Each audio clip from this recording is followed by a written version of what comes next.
Boris Johnson's chief negotiator warned the European Union must not drag out Brexit talks into the autumn after being promoted to the Prime Minister's National Security Advisor.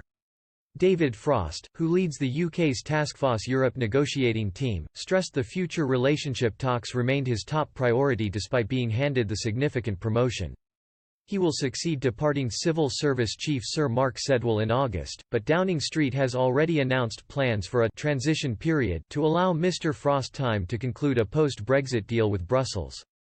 In their first face-to-face meeting since March, he told Michel Barnier, the EU's chief negotiator, a deal must be wrapped up quickly to allow him to start his new job.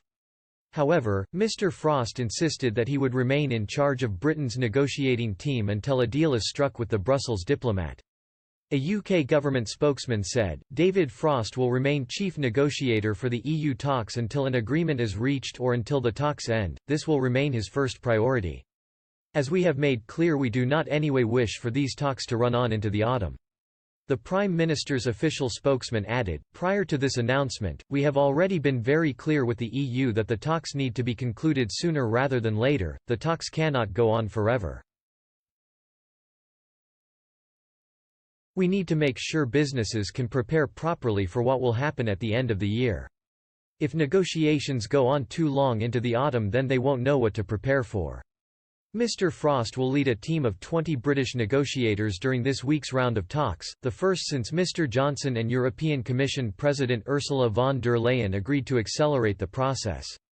Accompanied by Sir Tim Barrow, the UK's ambassador to the EU, he met with Mr. Barnier at the European Commission's Berlaymont headquarters in Brussels. The two sides will hold separate sessions across 5 days in a bid to break the deadlock.